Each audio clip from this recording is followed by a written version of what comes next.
Alhamdulillahilladzi anzala ala 'abdihil kitaba wa lam yaj'al lahu 'iwaja qayyiman liyunzira ba'san syadidan min ladun wa yubashshiral mu'minina alladzina ya'maluna as-solihati anna lahum ajran hasana makithina fihi abada.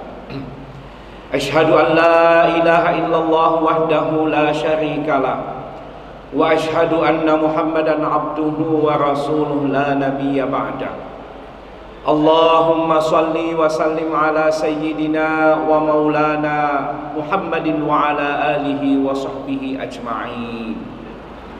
Faqad qala Allah ta'ala fil Qur'anil azim. A'udzu billahi minasy syaithanir rajim. Bismillahirrahmanirrahim. Ya ayyuhalladzina amanu taqullaha haqqa tuqatih wa la tamutunna illa wa antum muslimun. Shadaqallahul azim wa sadaqa rasuluhun nabiyyul karim wa nahnu ala dzalika minasy syahidin wasyakirin walhamdulillahi rabbil alamin. Ayyuhal hadirunal muhtaramun, sidang jamaah Jumat yang sama-sama dimuliakan oleh Allah Subhanahu wa ta'ala. Marilah kita kembali menyatakan rasa syukur kita kepada Allah atas segala hidayah, inayah dan ma'unahnya. Kapan dan dimanapun kita senantiasa mendapatkan irsyad, petunjuk dari Allah Subhanahu wa ta'ala. Salawat dan salam kita sampaikan kepada junjungan Nabiullah Muhammad sallallahu alaihi wasallam. Beliau adalah penutup para nabi yang telah menyempurnakan nilai-nilai Islam, yang kemudian di dalam hadis beliau mengatakan, wa ma bu'itsu li utammima makarimal akhlaq. Tidaklah aku diutus ke muka bumi ini kecuali untuk menyempurnakan akhlak yang mulia. Jamaah sekalian yang dimuliakan oleh Allah, ada dua ibadah yang harus menyertai kita di dalam perjalanan kehidupan umat manusia. Pertama, ada yang disebut dengan ibadah mahdhah, dan yang kedua yang disebut dengan ibadah ghairu mahdhah. Ibadah mahdhah adalah kira-kira ibadah yang melekat dalam diri kita masing-masing, berkaitan dengan puasa kita, berkaitan dengan salat-salat yang wajib maupun yang sunat yang kita laksanakan. Kemudian pelaksanaan haji yang Allah memberikan kepada kita rezeki mungkin, lalu kemudian kita bisa melaksanakan ibadah haji itu. Lalu kemudian dengan zakat, zikir-zikir yang lain, wirid-wirid yang lain, semuanya itu kira-kira disebut sebagai ibadah mahdhah. Ibadah yang melekat dalam diri setiap umat yang beragama, setiap orang yang pernah mengucapkan syahadat. Tetapi ada ibadah yang kedua, yang sesungguhnya dari nilai ibadah mahdhah itulah harus bernilai ibadah bagi ibadah ghairu mahdhah, yang disebut dengan ibadah ghairu mahdhah, yang kira-kira buahnya adalah ada akhlakul karimah yang ditunjukkan setelah kita melaksanakan itu. Maka kira-kira ibadah mahdhah itu adalah ketika orang melaksanakan ibadah salat dengan penuh kedisiplinan, lalu kemudian sebelum melaksanakan salat ia kemudian melaksanakan wudhu, karena wudhunya itu adalah bagian dari ibadah mahdhah. Maka nilai-nilai dari wudhunya itu, nilai-nilai dari salatnya itu kemudian disebut sebagai ibadah ghairu mahdhah. Bahwa kira-kira orang yang disiplin salatnya karena ia meyakini as-salatu ala waktiha, salatlah tepat pada waktunya, maka kemudian nilai-nilai itu dibawa ke luar di dalam dirinya. Ketika ia berada di kantor, maka ia membawa nilai-nilai salat 5 waktu itu untuk kemudian datang ke kantor tepat waktu. Kemudian nilai-nilai taharah, nilai-nilai bersuci yang dibawa ketika ia melaksanakan wudhu sebagai permulaan untuk melaksanakan salat. Maka kemudian nilai wudhu itu berdampak positif bagi kemudian mereka menjaga kebersihan, tidak membuang sampah di sembarang tempat, tidak meludah sembarangan. Ia pandai dan pintar menempatkan sesuatu pada tempatnya. Maka kemudian nilai-nilai inilah kemudian yang disebut sebagai ibadah ghairu mahdhah. Maka sebenarnya ibadah ghairu mahdhah adalah buah dari ibadah mahdhah yang kita lakukan.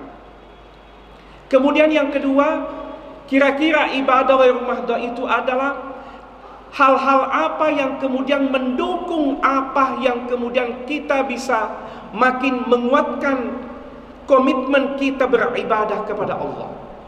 Yang kemudian semua sarana-sarana yang kita lakukan itu adalah niatnya untuk beribadah kepada Allah.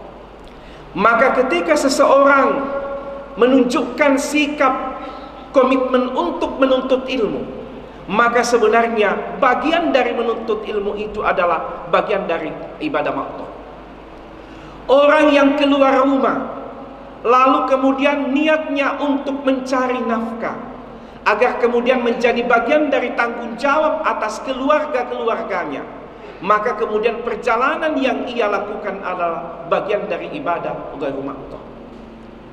Dan inilah yang menjadi problem di sebahagian kita, karena banyak sebahagian umat Islam sebahagian kita justru kemudian mengedepankan ibadah mahdhah yang melengket dalam diri kita, tetapi kemudian aspek-aspek sosial yang lainnya justru kemudian terabaikan. Oleh karena itu di dalam Islam jamaah sekalian, ada 3 unsur yang harus berpadu.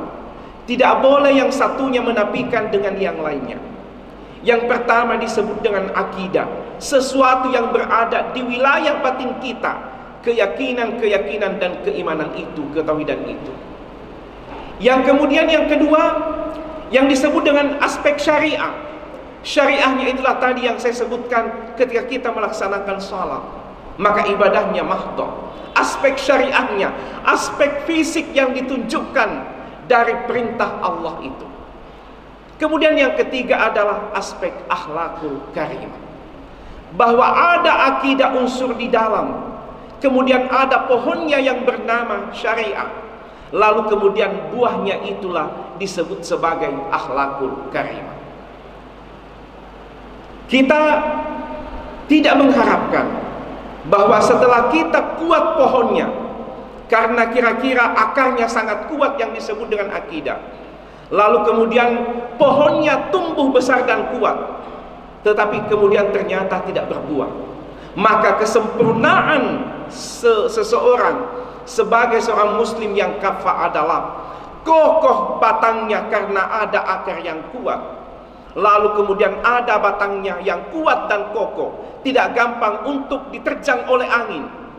Tapi kemudian setelah itu berbuah batang dan pohon itu dengan buah yang disebut dengan buah akhlakul karimah.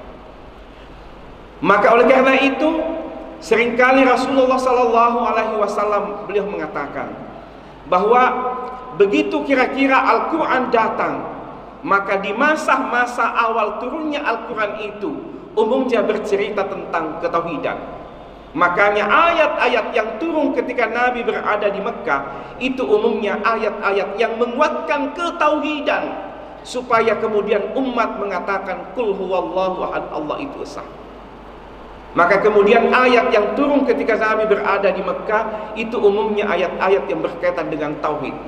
Dan pasti ayatnya adalah ayat-ayat yang pendek, karena memang untuk menggugah kesadarannya umat manusia agar cepat menemukan ketauhidan. Tetapi begitu Nabi berhijrah dari Mekah ke Madinah, lain lagi ceritanya.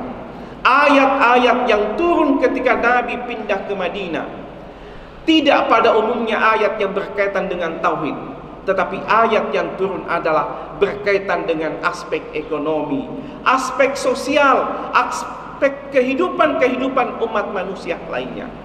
Makanya kalau kita membaca ayat-ayat, bahwa ketika kita membaca ayat yang panjang-panjang di dalam Al-Quran itu, misalnya Al-Baqarah, Ali Imran, itu umumnya ayat yang berkaitan dengan aspek sosial, dan itu umumnya disebut dengan ayat-ayat madani atau ayat-ayat madaniyah.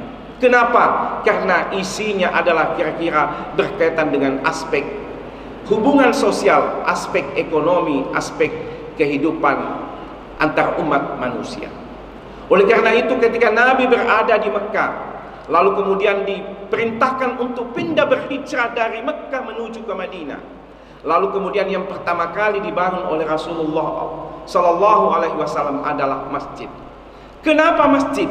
Masjid bukan hanya sebagai tempat untuk melaksanakan ibadah individu sebagai umat beragama, tetapi sesungguhnya masjid adalah juga sebagai tempat untuk menguatkan ibadah ghairu mahdhah. Maka kemudian dari masjidlah kemudian itu harus derajat harmonisasi kehidupan umat beragama. Di masjid harus diselesaikan problematika umat. Makanya sebenarnya masjid yang sangat bersahaja adalah di dalamnya kira-kira ada kantor-kantor sosial ekonomi, ada ruang-ruang untuk menyelesaikan problematika umat. Dan kira-kira itulah masjid yang sejatinya yang diinginkan oleh Rasulullah SAW. Makanya kalau kita membaca sejarah jamaah sekalian, Masjid Nabawi yang dibangun oleh Rasulullah, sebelumnya Masjid Quba, lalu Masjid Nabawi, bukan hanya sebagai tempat untuk melaksanakan sholat, tapi juga sebagai tempat untuk mengatur strategi berperang. kira-kira bagaimana mencoba mengkonsolidasikan umat agar bersatu untuk menghadapi lawan-lawan atau musuh-musuh umat Islam pada masa itu. Jamaah sekalian yang dimuliakan oleh Allah, oleh karena itu mari kita menjadi bagian sebagai seorang yang muslim, yang kemudian kita tidak sekedar melaksanakan ibadah ritual kita atas nama maktoh, tetapi yang paling penting adalah buah dari ibadah individu kita itu kira-kira bermakna buahnya untuk kehidupan bagi yang lainnya.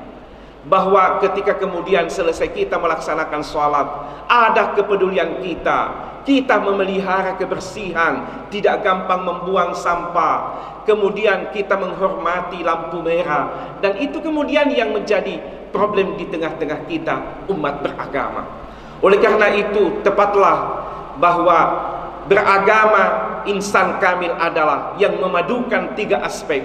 Di dalamnya ada aspek akidah, kemudian yang kedua ada aspek syariah, dan kemudian buahnya adalah akhlakul karimah. Jamaah sekalian yang dimuliakan oleh Allah, yang benar datangnya dari Allah, yang keliru dari saya sebagai manusia biasa. Barakallahu li wa lakum fil Qur'anil azim, wa nafa'ni wa iyyakum bima fihi minal ayati wa dzikril hakim, wa taqabbala minni wa minkum tilawatahu innahu huwas samiul alim.